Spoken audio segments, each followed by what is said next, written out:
I can start. My name is Sergio Obadiah, and I am the official. Oh, there is Eliza. Hi, Sergio. I'm just here to help you get started for this first session. I do hear you beginning to moderate. I just wanted to confirm that I will be working with your remaining panelists as they need help to make sure they get in. Okay. So you guys can definitely go ahead and get started with introducing the panel. And as Alex and Luis and Xavier come in, I will work with them in chat and so on. Thank you. Okay. Hello, everybody. Ooh, we have 44 people, so that's very nice. 45. Welcome to Green Jobs in the Latinx community. My name is Sergio Obadiah. I am going to moderate this panel, and we are waiting for 3 of our panelists. But I will start by saying that, first of all, I wanted to thank ANS, the board, Lisa, Amy, and the rest of the ANS staff for putting this conference. And I know it's been difficult during this time. We also wanted to thank the sponsors. There's just too many to list, but I wanted to do that. The objective of this session is to talk about the Latinx work environment, the opportunities that exist, and what are the barriers that we are finding. We have a broad experience of people who are working in the landscaping industry, who are working as florists, who are working in farming, people who are in nonprofit sector and the profit sector. We are going to do the session a little bit different than most sessions that historically, and we're going to do it conversationally style.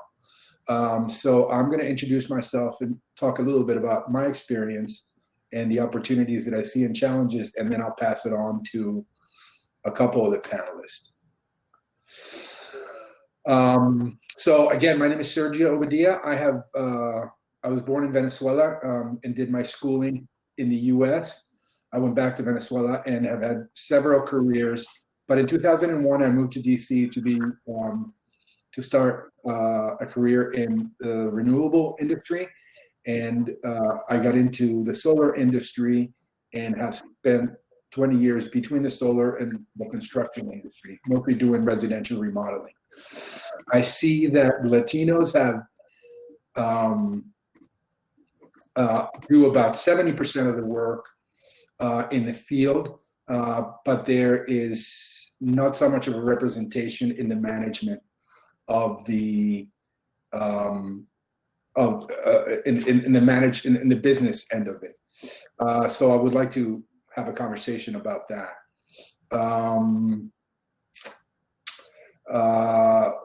Sorry, what else?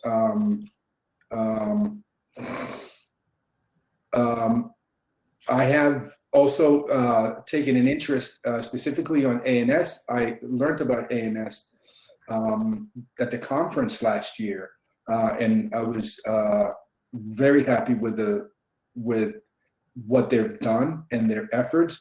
And I think that there is a big intersection between the construction industry and the landscaping industry, specifically with stormwater management practices that are being well designed, but maybe are not getting to the landscapers, the Latino landscapers, because there isn't so much training available for them. And I'm hoping that that might be something that might come out of this session. With that, since we're going to keep our conversation somewhat short, I'm going to pass it on to Cristina, and she will introduce herself and go from there. Cristina? We can't hear you. Internet conferences, here we go. Excuse me. Good morning, Chris. Good morning, everybody. Thank you, Sergio. My name is Cristina Flores. I work as an urban farmer in DC. My family is originally from Nayarit, Mexico. I was born here though and was educated here, and but you know, that duality of being a child of immigrants is something that I certainly still hold and carry and I'm very proud of. Um, so I grow cut flowers specifically. That's my specialty. And I fell into it. I say fell because while I was in college, as my friends started getting married and having babies and wanting to stay on a budget, I ended up doing flowers for my friends in college. And I fell into the florist industry. At the time, I was living in Los Angeles. I grew up there, and they have an enormous flower district. It's just warehouse upon warehouse of choices. Um, California is a huge producer of cut flowers, and so you know, of course, that makes sense because those two things go together. And and so then flash forward sometime later, post college, I started volunteering on a vegetable farm. It's called 3-Part Harmony Farm, located off of 4th Street in DC. It's a 2-acre farm, unlike any other in DC. And we produce vegetables on a large scale. And I started dabbling in flower growing there, and just fell in love. And so now I'm at a point where I'm bridging my knowledge of floristry with my knowledge of farming. And last year was, or this season was pretty successful. And I'm very excited and very grateful to Gail Taylor and 3-Part Harmony Farm, and to my ancestors for their knowledge, and just for the circumstance that I'm in to be able to share this joy with people. And I love my job and I'm happy to be here. Thank you. I'm going to pass it on to Xavier. Is that okay? Hi, everybody. Sorry about I was a little bit navigating around, like, and finally here. I was established in Washington, D.C. I'm Xavier. I'm from Peru. In Peru, I was working in the north, basically with coffee farms and fruits. And when I came to Washington, D.C., about 10 years ago, about 11 years ago now, I'm gonna start working in the food industry, working in organic farms, but basically working in like nonprofit agricultural organizations in the area. When I'm saying the area, I'm talking about Washington, D.C., Maryland, and Virginia. And I think like, and I want to focus in this point today, because I think it's like at least in this area, it's a big opportunity for the Latinx community to get engaged into the food system. When I started 10 years ago, it wasn't that many people like involved. I think I see a little bit more now, but it still is a need for it. And the good thing about this area, it's like it's a lot of the opportunities also to learn like about like the agriculture. And it's a lot of nonprofits who love to share and give you some certificates, and even like some universities have like extensions, like they can provide like really a good knowledge about like how to start in this business. But I want to start like why like will like you or anybody will you choose to go in an agricultural field in Washington, D.C., and specifically in nonprofits. I pointed out like 5 points. Like first is like the most important thing is serve to the community. I think like any form of agriculture, it's necessary because it will somehow fit the community, and understand like the food system in our area, but not necessarily in our area. Basically, understand the whole system and the whole country, how it works, and one of the more important thing I think is a connection with the land. I think like I was talking there like with the panelists about like how somehow like Latinos, like we came from like Central America, South America, we somehow are connected with like agriculture. Like sometimes we came from like agriculture, or parents, or like our friends or neighbors. So somehow we are connected with that. And when you come in here, most of that like connection is being lost, especially if you live like in cities. And because you think like in cities it's impossible to find like such a connection, and it is true. But I think it's like a good opportunity to reconnect with the land, especially like in cities like they are like very focused and like and develop like a good like a food system or like help the community in that way. And the good options also is because a lot of organizations are seeking for diversity, and they give you like very good benefits about it. And I think like if you want to start in that, the good way to start, it's like volunteering. And I repeat, there's a lot of education around. It's a lot of conference happen every year in Maryland. Is one big organization, Future Harvest or CASA, who is being like training like gardeners or farmers for years, and it's like a good chance to do it. And I mentioned also like opportunities and like after you learn all this experience and maybe volunteering, working on profits, you can start your own business. And like the other day we were talking about how to merge like the agricultural field into like landscaping, how you connect these two things and one thing, and you can make a business for that. And I was talking about like how in the area some organizations understand the need of it, because a lot of like the city people are very interested in nutrition right now.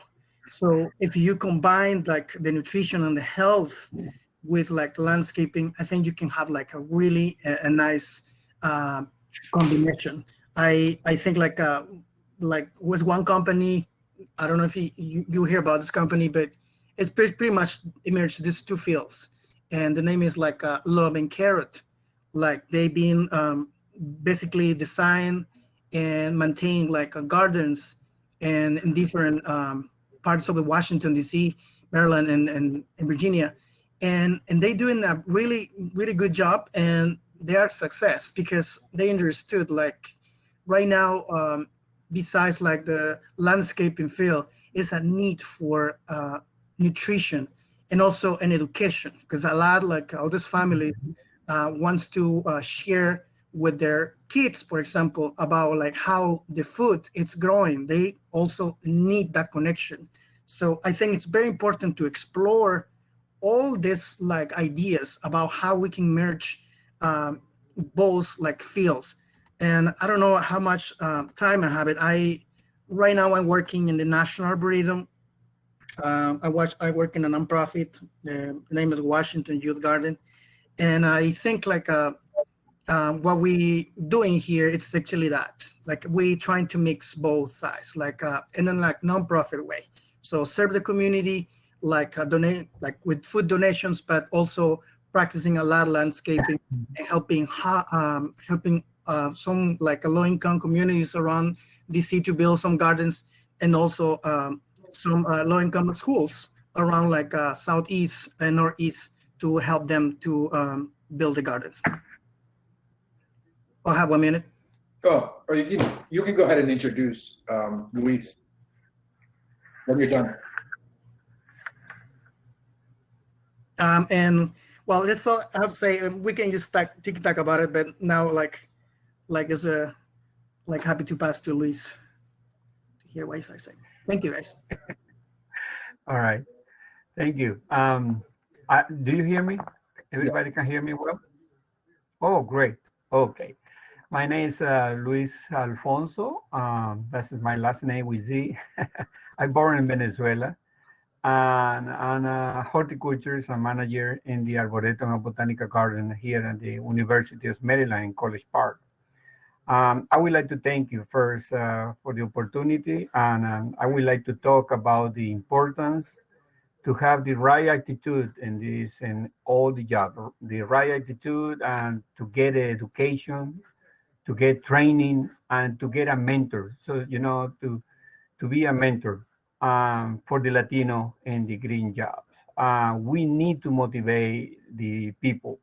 Sergio mentioned something like 70, 80% or 80 or 90% is the landscape workforce. But in management is really low, as you can know. is as a managers, you know, in highest position, the Spanish is really low. We can change that if we unite force. And I would like to mention my example, how I get motivated, how I move up since when I started this. My experience in 1977, being only 70 years old, I began being training in the landscape field because I started to get a theoretical practical course in the Jardín Botánico de Maracaibo in Zulia State in Venezuela. So that year in 77, I stayed 1 year studying that, and they gave me a diploma as a nurseryman. That's just to that title, that diploma opened a lot of door for me because as soon as I finished, I was in charge of the best hotel, of the gardens of the best hotel in Maracaibo, the Hotel del Lago. So after 2 years working there, the botany garden, Jardín Botánico de Maracaibo, opened the new career for Latino America as a horticulturist, to be a horticulturist. And so I leave the job to start to study, and that's taking my career. And so during that time, those 3 years, I continue learning with many professors, botanists, mentors, as a Roberto Bullemart, that was a landscape architect that designed many gardens, a very important guy was. And because I had the right to learn, trying to learn. For example, every week, all the weekends, they need somebody to go to the field, to the mountain, to collect the sample, the botany sample, the plant sample for the herbarium. So I was open to do that, and I would like to learn more from them, from the people that know much more than me, because I'm specialist in that. So that helped me during that 3 years to get experience and learn. When I graduated in 1983, they offer one job, one horticulturist, the botany garden offer one open position for one of the graduate and the best one to get more experience. And because I get that experience, I get the position. So that's start to open my opportunities. I start to design too, landscape, gardens, and I start to learn more and practice and live my dream. And in 1988, I get an offer to come to the United States because they offered me a research assistantship in the entomology department to come to the study here. And I came and I learned English here. And in 1998, they offered a full-time position in landscape service in the university. I get the position. And in 2007, 2008, we helped to I initiate with my boss the Arboretum for the University of Maryland in College Park and Botany Garden. So all these stands for opportunities that other people gave to me, because I took that opportunity on the right time. I have mentors, I have people that guide me in the right way. And all this, I am really grateful. And but we can do the same for others. We can transfer the same. We can get somebody that has the right to do and support them to move up in positions. For that reason, I'm helping all the Latinos in seminars and different conferences or whatever, and especially in my group that I hire many Spanish group guys, and they start as temporary workers and move up to full-time position as groundskeeper, or move up to ground supervisor, or move up to landscape test supervisor. So I had all that experience because I have helped many people here in the landscape in this university. And I'm really grateful for that. That's the kind of opportunity. And I believe we can do that. I know this Latino has many barriers. I can mention three. The most important to me are the lack of language, the lack of education, and the lack of opportunity. But all three are related. Why? Because they don't have a language. It's hard for them to get education, and they don't have the education. It's harder for them to get the opportunities. But we can work in one way or another in one of them, in each of them. So I believe everybody that are here right now, that participate here or hear us, can support in one way or another to them, to support them to move up. We need to unite force and doing seminar like this on preparing training, seminar, whatever, to help them. And for that reason, I'm really grateful to Elisa, grateful to ANS, the Audubon Natural Society, for this kind of seminar that I support really and help. I think so there are many opportunities in green job, and we can help in one way or another to support our Latino community. Thank you, and I would like to introduce now Alexander Palacios. Hello? Hello. Can everybody hear me? Yes. Yes. Awesome. My name is Alexander Palacios. I'm 25 years old. I'm from Bolivia in El Salvador. Right now I work for Casey Trees, a nonprofit tree planting organization where we plant trees all over DC. We want to bring the tree canopy up to 40% in DC. That is our mission. A little bit more about me is that I used to be an alumni at a Latin American Youth Center. I was a part of the Montgomery County Conservation Corps in Silver Spring. It's there that I learned a lot of hands-on experience with different green job stuff and tools, hands-on training. What I really wanted to talk about was how to get the Latino community, specifically youths as well, how do we integrate them or let them know, be aware about these green jobs that are available, in the DMV area, because there is lots, there's just like not enough like promotion, not enough Spanish translation.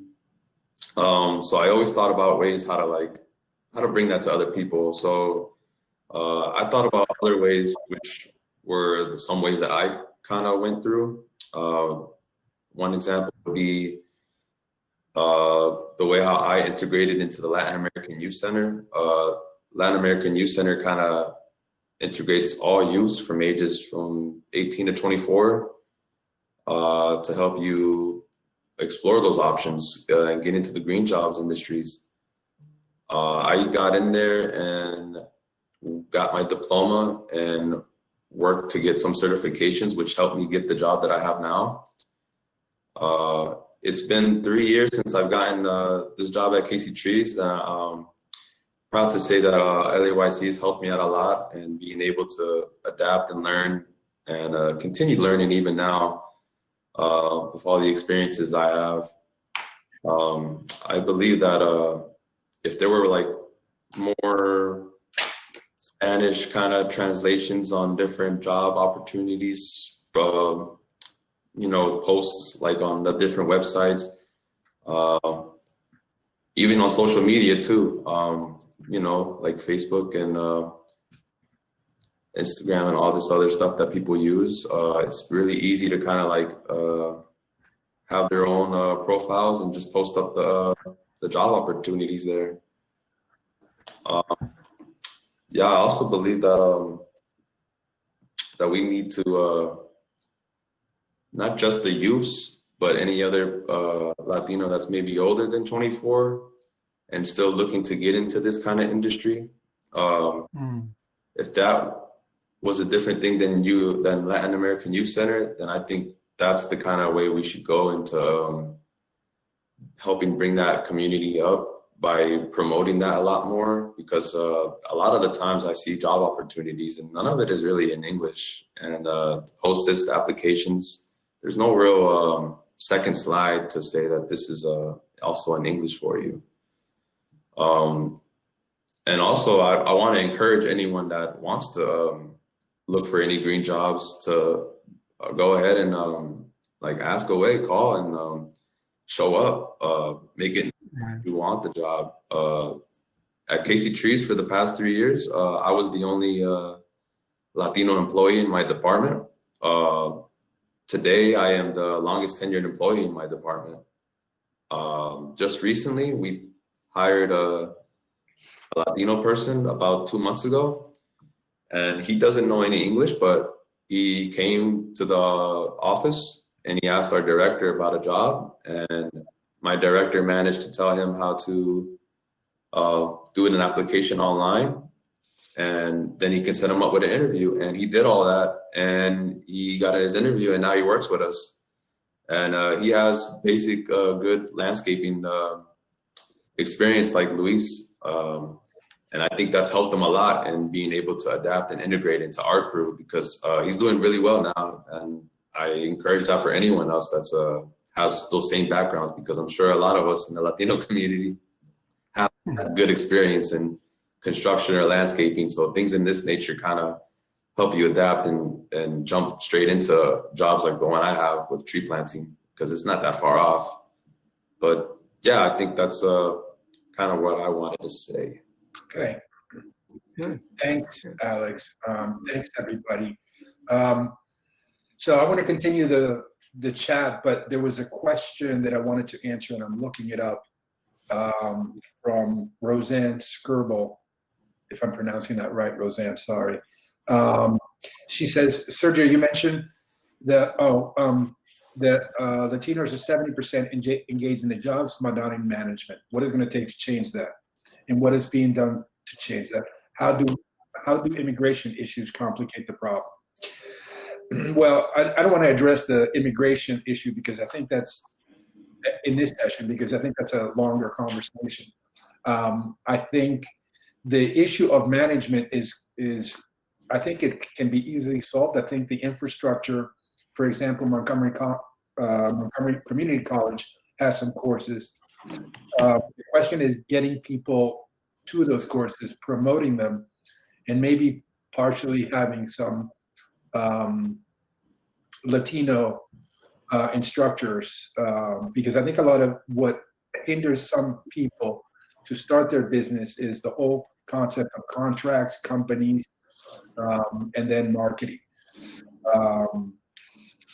That's sort of on that point. I don't know if anybody has that, but there was a question, Alex, was another question on what do you see opportunities for yourself sort of going forward, and I can't quite find the question, but I think it has something to do with what do you see your future, the hope for the future.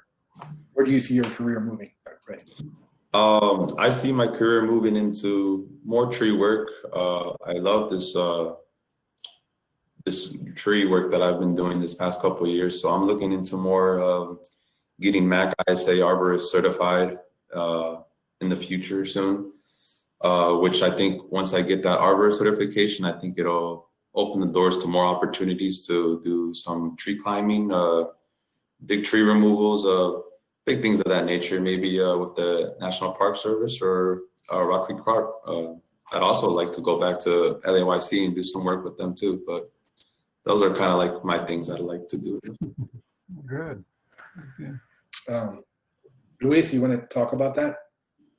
Maybe potential career? I like the example, for example, that was talking Alex, because he's going to be now the mentor for that's a new employee, that's a new Spanish guy. He's going to support him, he's going to help him because Alex has more experience than him. So it's going to help him to move up. So it's going to guide him what he has to do. He's going to give suggestions to him. And that's my experience. Many guys that start here knowing nothing about plants, now they have a very high position that are even landscape supervisors. So it's possible. Only we need to motivate them. We need to give the vision to them. And I had that experience with many guys here, and they are very grateful to me and to the University of Maryland for that kind of opportunity. We can do the same where we work. We can do the same together. And only we need to see the vision that is possible and work with us and choose and find somebody that really has the right attitude, they want to learn, they want to move up, and let's support them. Simple like that.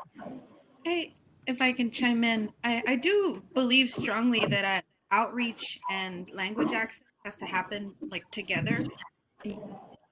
Talking about reaching out to communities to find a more to Spanish speaking communities to get them to become more involved. It's important not just to make the language accessible, but also reach out in a way. When one talks about language, it's more than the words being spoken, right? There's like a welcoming component. Like, for example, Alex, I'm going to use you as an example. You have this new worker, this coworker who's predominantly Spanish speaking, and you're there. And like Luis mentioned, you might inevitably become their mentor, right? So this openness too on the end of those of us in, I want to use the word power, but I also want to use it loosely because, anyway, those of us who have any level of power to use it in ways where we're holding people up, yeah, we can all, I agree with all of you. We can all do quite a bit in the positions that we're in right now. Yeah, I just want to mention, for example, in the past years ago, I remember that I support and help some people to move up from groundskeeper to ground supervisor, and that person didn't speak English very well. They almost didn't speak English. However, during that years, was possible here, but now it's not possible because they demand work more email, things like that, speak a little bit more. So it's not possible at this point here to move up in English is no better, So depend on the organization, depend on the situation. Sometimes the language is a barrier, but the always that we can help and if possible it's allowed, I think so they can move out. And we need to try to help. For a reason, I'm trying to motivate them to learn a little bit more the language. Luis, I wanted to piggyback on that. And you too, Christina, about my coworker who recently got hired, who was predominantly Spanish speaking. Besides myself, trying to help him adapt and integrate into the job, I also want to say my entire crew who regularly don't speak Spanish at all are attempting to learn more Spanish in an attempt to be more comfortable and, be able to work in an environment where he feels most comfortable at. So I believe that's also a thing. That's a good support. That's great. This is a good support. Yeah. Yeah, that's great. It's great. So I think support not only from me, but from everybody around right. is what makes it better too. I don't know if I want to say something very quick. I think it's very important, the solidarity with since we established some kind of connections already. I think we have to be the representation, not necessarily for us, but for the new community is looking for these opportunities. And we should be the persons who open the doors for it. Because even some Latinos, they've been working here in other industries and they want to jump in this industry, don't do it because they thought their English is not the best, even though they speak English, they're a little bit shy for it. And I have examples. Yeah. And a few years ago, I was working in a nonprofit, managing a farmers market crossing the DC area. And I encouraged I thought they speak very fluent English, and I encouraged them to be part of the organization. I kind of pushing them all the time to say you can do it. You're already doing that. But they never did because they thought they don't speak English enough to work in the organization. And I put my example. I told them I don't think even I speak the best English ever, but you just jump at it.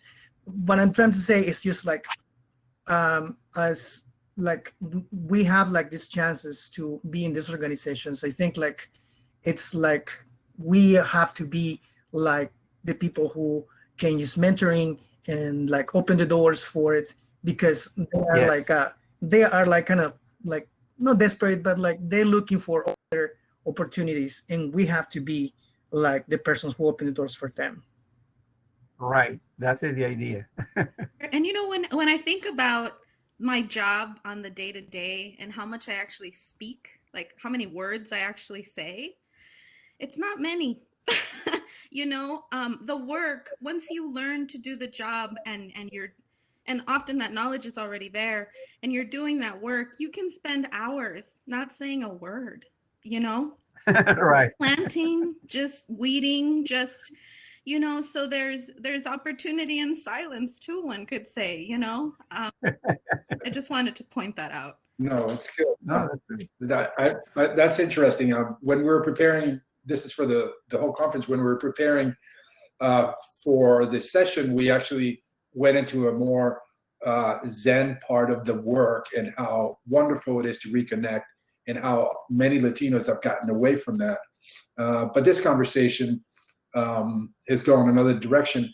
There are a lot of questions coming up on what are the opportunities to train for people who want to do training, want to offer themselves as teachers. And I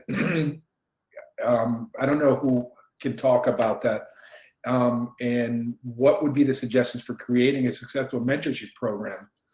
There seem to be some people saying that their organizations that want to diversify, but they're mostly gringo, and how do they help implement a mentorship program? Xavier or Luis or where seminars, theoretical practical seminars, is things that we should move a little bit more ahead and trying to organize something like that. We have different people that are well educated here that can get training. And one of my goals, to be honest, is see if we can prepare something for the future for the Spanish community, for any community. When I say Latino, but in general, it can be for any community, okay? French community, any community. The idea is try to educate, to train them to move up, help to get better positions. For us, we are thinking prepare some kind of training or course or seminar to do that. And I think so we need to continue to be in contact with people like you that has a company or work in different areas. For example, I work also with stormwater management and another part-time company in the installation and designing gardens. So, but all that kind of experience, we can put it together and trying to do something for them, for that community. But we need to continue preparing that. It is something that is not totally clear. Or there are not many opportunities really in different kind of seminar, and this pandemic didn't help, I just want to add something. And there are already some organizations who have been training the Latinx community at least in Washington, D.C. I just want to mention one, Carlos Rosario, which has programs to teach basically almost for free. The only thing is a little bit hard to get in, but it's a bilingual chapter school, and they training not just to learn English, but they train in other activities like kitchen. I think they open a program for construction, but they don't have the green job for it. I think if we talk with them and we start coordinations with them and say, hey, look, this is a big opportunity for Latinos. We are missing the opportunity, and we can start coordinating a program and eventually they can help to develop a program we can train our community in landscaping and agriculture and gardening. And because I see a little bit the process, because my friend who is kind of an architect proposed this idea about teaching more about some techniques, or eventually about a construction, and they get some kind of certification from chapter school. Yeah. This is something, and I think it's just coordinations. Yeah. Hi, Liza. Hi. I'm about to. I got 1 minute to say all the closing comments. Okay, great. And To everybody, thank you for participating. I wanted to say that there are a couple of things we didn't talk about. We didn't talk about gender that we wanted to talk about. And that's an important topic, but we didn't get a chance to talk about. However, this is only the five of us want to say that this is only the beginning, and we wanted to make a starting point for some sort of nonprofit, for-profit effort that maybe we can get ANS to help us get organized, because we wanted to continue the work. So if all five of us will be in the networking session, connect as many as you can, and then we'll create a list and we'll organize something in the new year.